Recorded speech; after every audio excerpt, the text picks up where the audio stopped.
¿Qué tal, amigos de Puntos y Comas? Nos da mucho gusto que nos acompañen en este segmento de información útil en el cual hacemos acopio de información valiosa con el propósito de que tengamos más elementos para hacer un análisis de los asuntos importantes que nos afectan.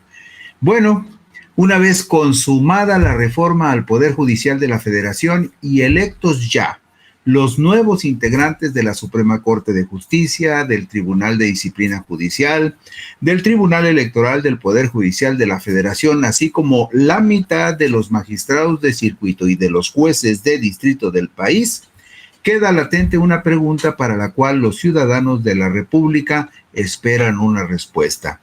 Una vez modificado el Poder Judicial, reformado este Poder Judicial que estaba podrido hasta las entrañas, ¿cuándo se llevará a cabo la reforma que permita una transformación profunda, tanto de la Fiscalía General de la República como de las 32 fiscalías estatales del país? Esa es una pregunta muy pertinente. Y vea usted, la respuesta a esta pregunta está en la Consejería Jurídica de la Presidencia de la República, que ya tendría preparado el proyecto de reformas constitucionales que la presidenta Claudia Sheinbaum Pardo presentaría al Congreso de la Unión para que el Ejecutivo Federal y los ejecutivos de los estados puedan recuperar la facultad de nombrar directamente a sus respectivos fiscales. La autonomía de la Fiscalía General de la República fue formalizada en la reforma constitucional publicada en el Diario Oficial de la Federación el lunes 10 de febrero del 2014, y esta reforma fue replicada en las 32 entidades del país. Sin embargo, la permanencia de los fiscales por un periodo de 9 años ha generado serios problemas, pues las nuevas instituciones se han convertido en feudos autónomos que regularmente entran en conflicto con los nuevos mandatarios estatales que asumen sus cargos cuando ya los fiscales heredados por la anterior administración se encuentran en funciones.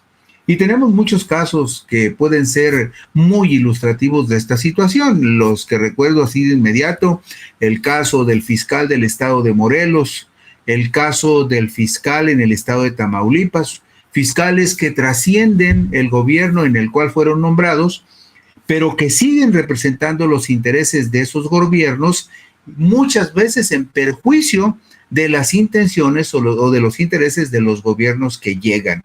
En el caso de Gertz Manero, usted recordará, él fue nombrado fiscal en el año 2019, ya cuando estaba en el gobierno Andrés Manuel López Obrador, y su periodo tendría que terminar en el 2028 porque fue nombrado por 9 años como fiscal general de la República. El pasado viernes 16 de mayo del 2025, y esta fue una información que pasó prácticamente desapercibida porque casi todos andábamos muy metidos en el asunto de la elección del Poder Judicial. Pero nos regresamos porque vale la pena rescatar este dato.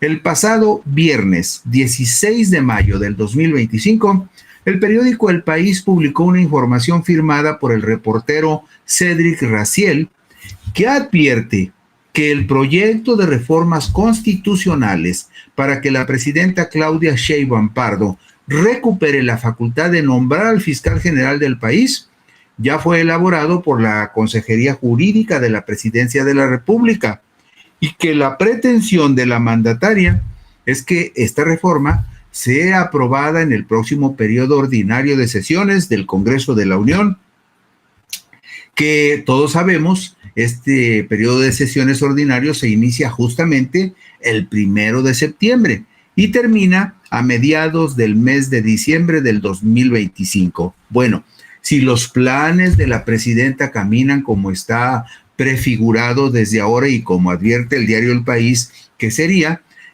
cerraríamos el año ya también con una reforma a las fiscalías de todo el, bueno, primero a la Fiscalía General de la República y después, consecuente con esa reforma, los estados de la República tendrían que hacer también la reforma para que sus fiscalías regresen al control de los gobernadores y del presidente de la República.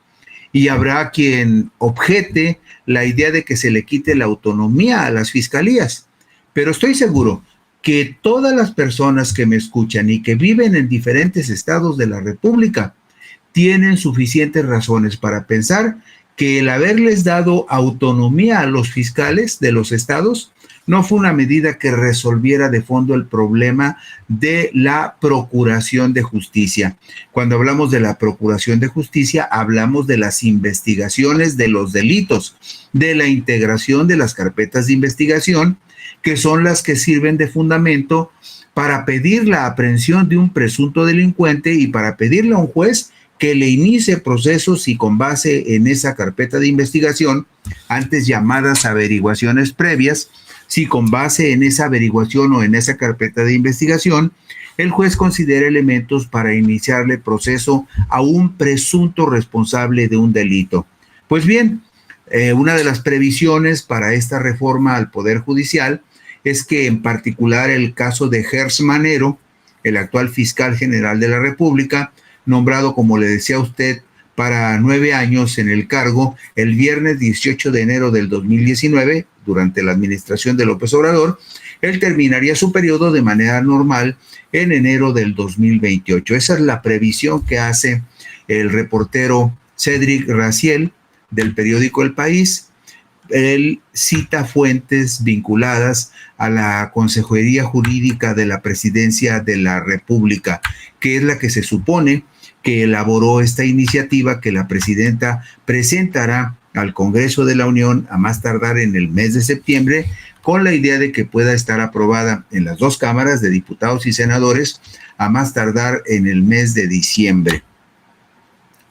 El 8 de octubre del 2024, usted lo recordará, la presidenta de la República presentó la Estrategia Nacional de Seguridad del Gobierno de México, que se basa en 4 ejes.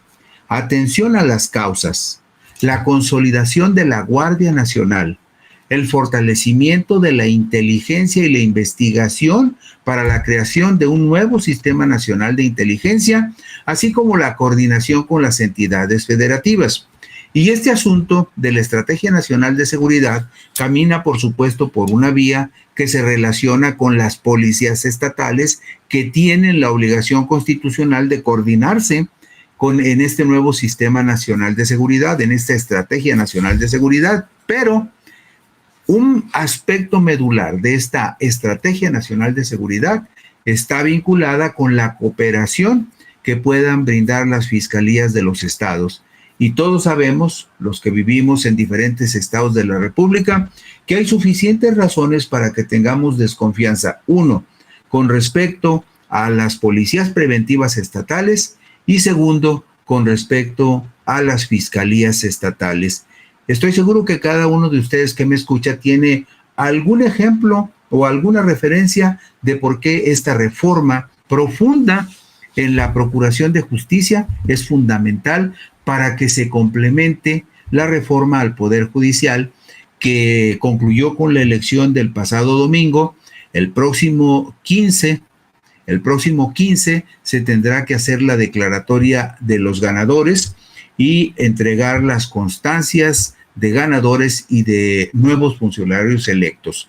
Pero el 1 de septiembre, cuando entre en funciones el Poder Legislativo, la Cámara de Diputados y la Cámara de Senadores, los nuevos funcionarios tendrán que acudir ante el Senado, que será el que les tomará protesta a los nuevos funcionarios del Poder Judicial.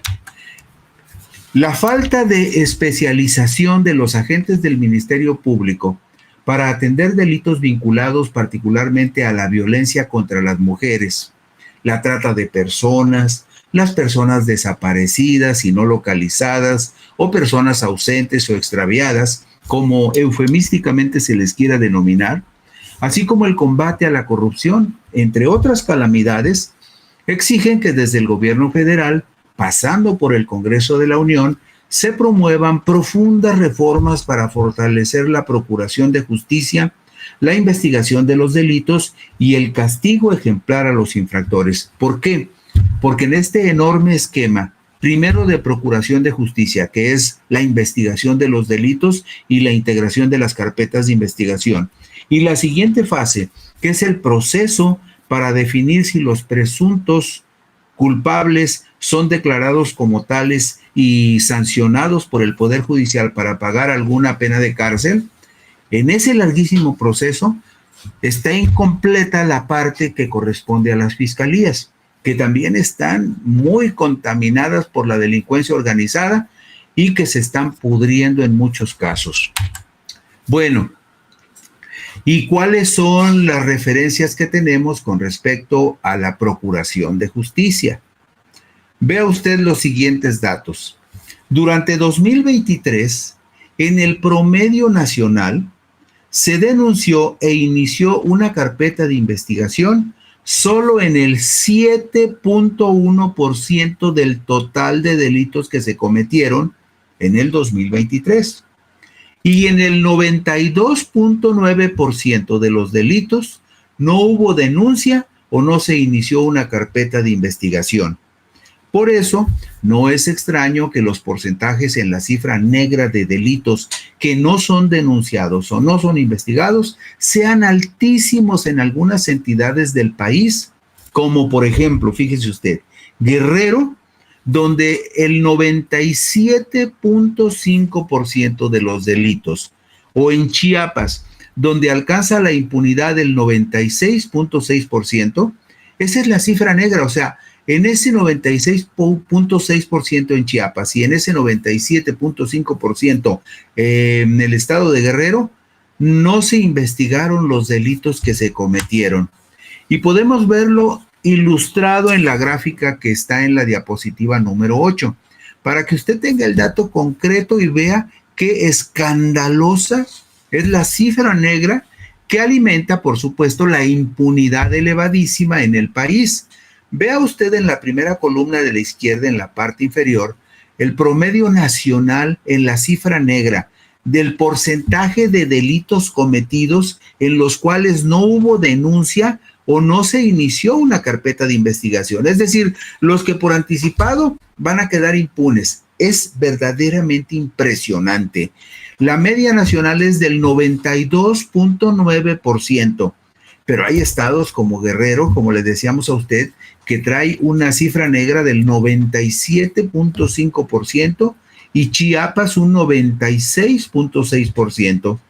Las entidades más significativas por el número de su población y de la fortaleza que representan en el esquema económico del país, como la Ciudad de México trae un índice de lista negra de delitos, de cifra negra de delitos no investigados del 93%.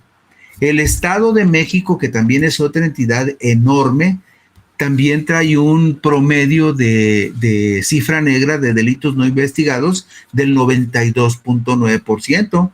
Y si checamos a Jalisco, vemos que ahí es del 91.6% y en el caso de Nuevo León del 91.9%. Todos estos datos usted los puede verificar si lo desea en la encuesta nacional de victimización y percepción sobre seguridad pública, una encuesta del Instituto Nacional de Estadística y Geografía que se publicó el jueves 19 de septiembre del 2024. Es el último dato que tenemos sobre esta situación y el próximo dato actualizado lo vamos a conocer hasta septiembre del 2025. Pero es importante que usted note en la parte inferior de esta diapositiva que estamos hablando de una muestra robustísima de personas, entrevistas cara a cara en 102,287 viviendas de todo el país entre marzo y abril del 2024. Es decir, no va a encontrar usted ningún dato de ninguna naturaleza que sea un dato más aproximado a la verdad que estos datos que le estoy compartiendo a usted por las dimensiones de la muestra que se tomó y porque además lo realiza un instituto que tiene muchísima experiencia y a mi juicio es sumamente confiable en los datos que arroja para enriquecer el conocimiento de la realidad del país. Entonces, en esta diapositiva que tenemos en pantalla, donde aparece la cifra negra de los delitos cometidos en 2023 en los cuales no hubo denuncia o no se inició una carpeta de investigación, ahí vemos con claridad la realidad de las procuradurías o fiscalías en la República.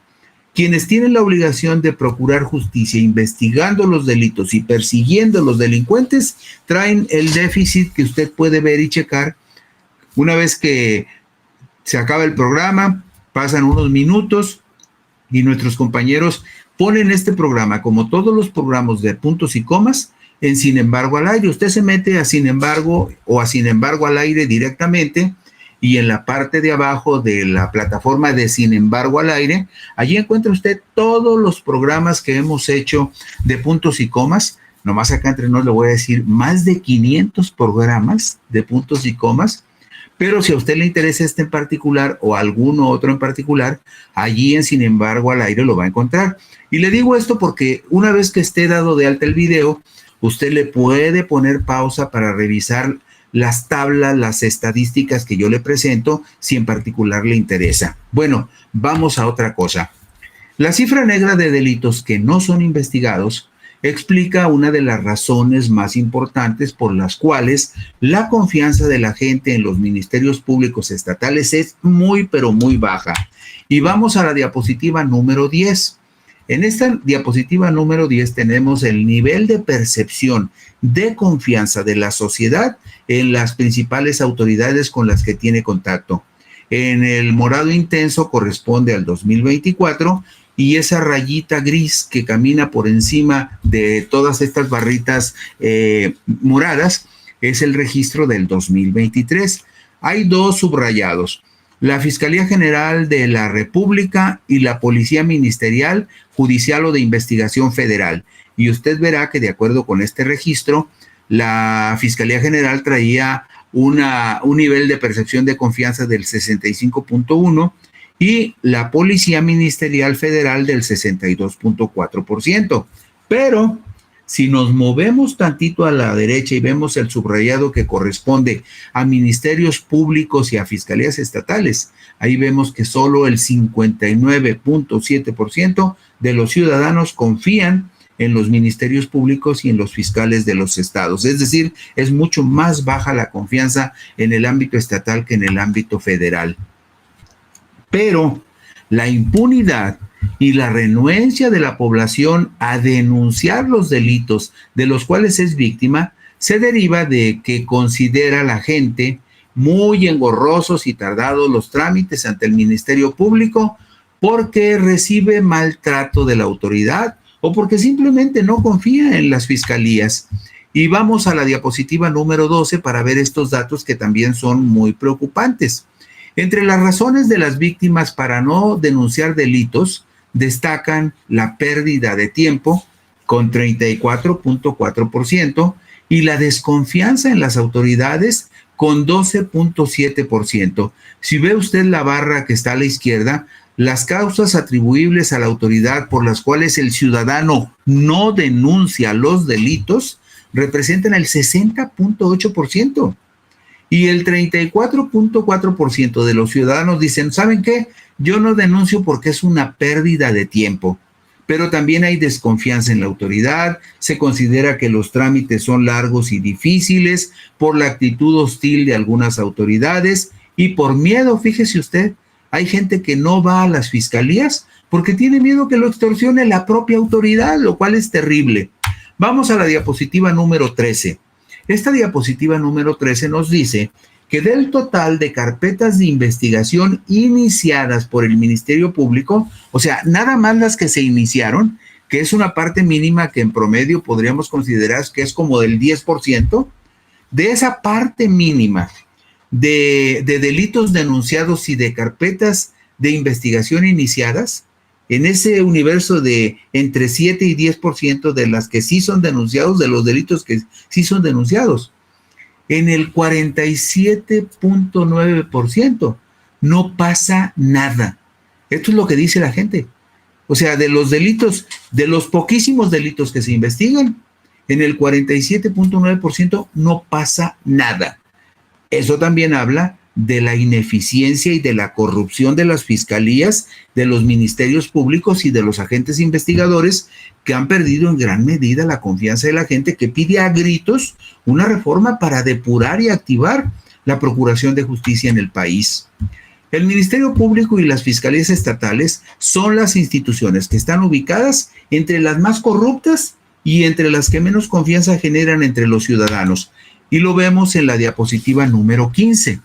Aquí en esta diapositiva número 15 vemos las experiencias de corrupción que han experimentado los ciudadanos en trámites con dependencias públicas.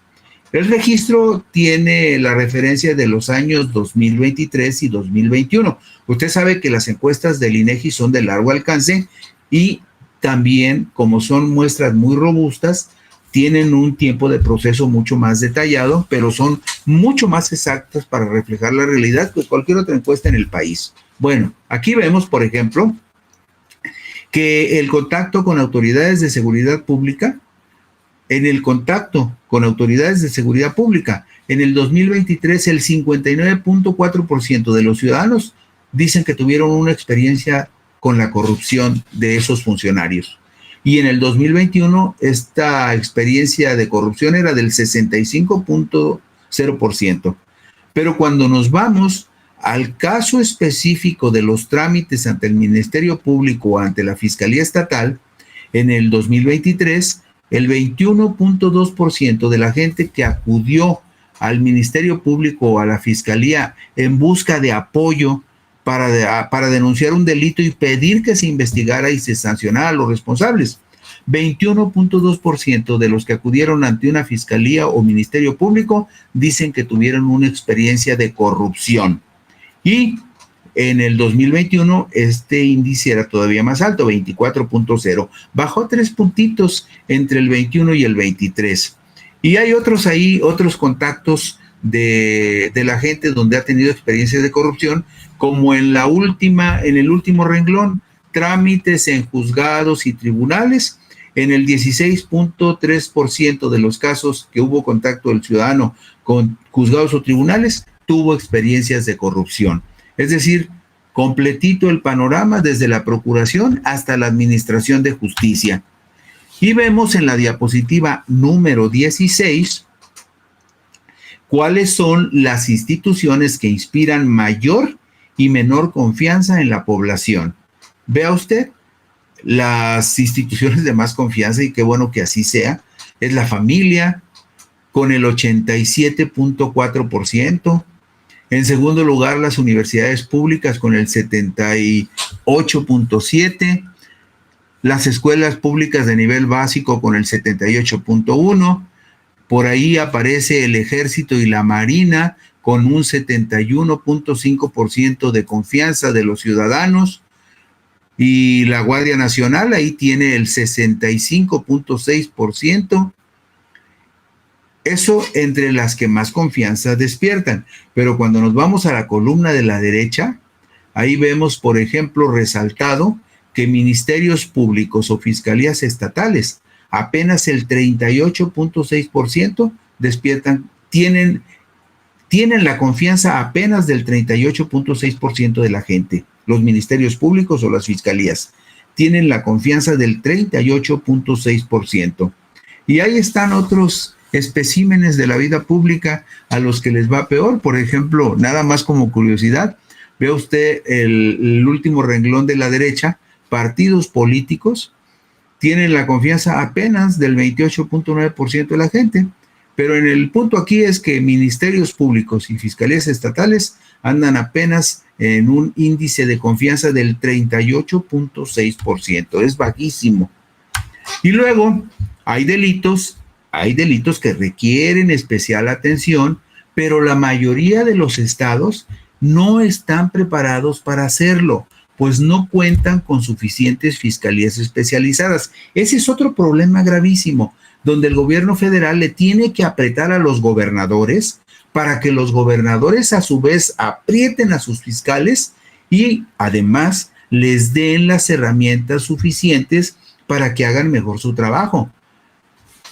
Por ejemplo, para recibir denuncias e investigar delitos contra las mujeres, Solo 4 estados tienen un número respetable de agentes del Ministerio Público especializados. Y todos sabemos que delitos y violencia contra las mujeres, desafortunadamente, es uno de los casos más comunes en el país.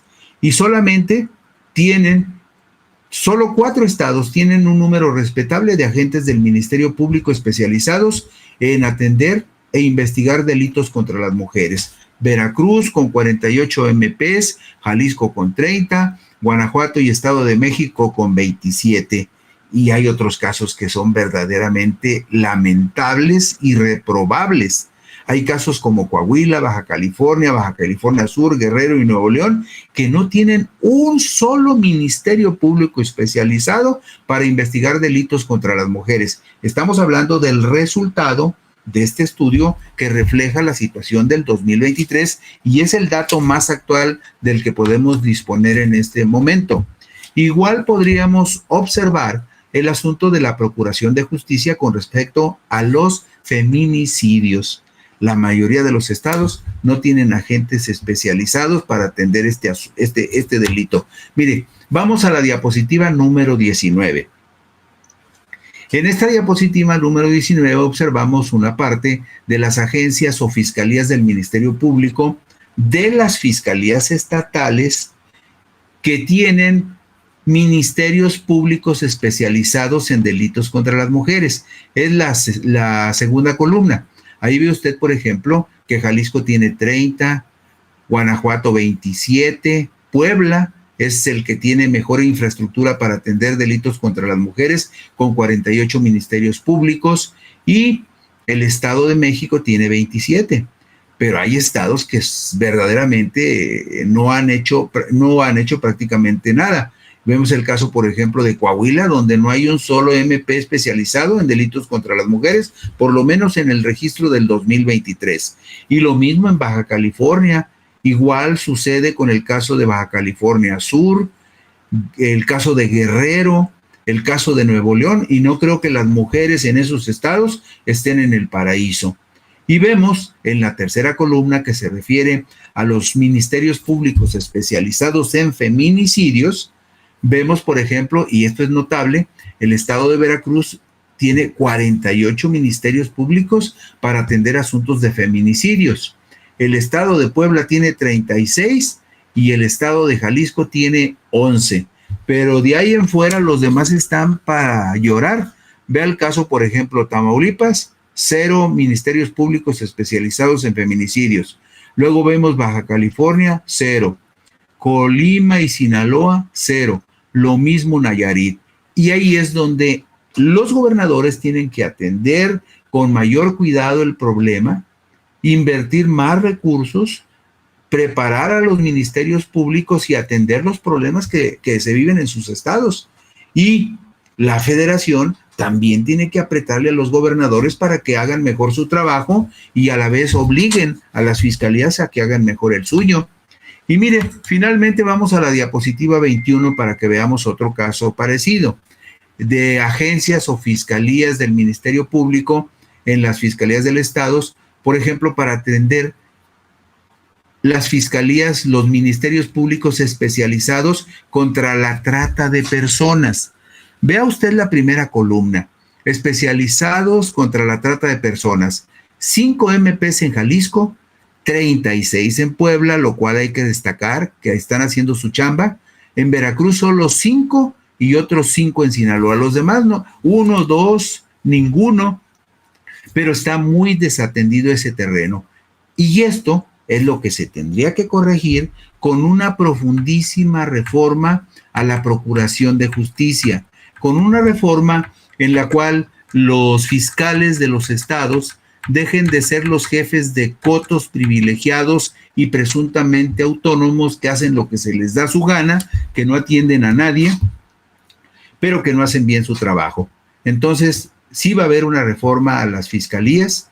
Lo que se anticipa es que esta reforma podría ser presentada en el próximo periodo de sesiones de septiembre a diciembre y que la presidenta Claudia Sheinbaum está interesada en cerrar la pinza después de la reforma al Poder Judicial con las reformas a las fiscalías del país. Y con esto terminamos hoy Puntos y Comas. Muchas gracias, buenas noches, descansen ustedes y que tengan un feliz sueño.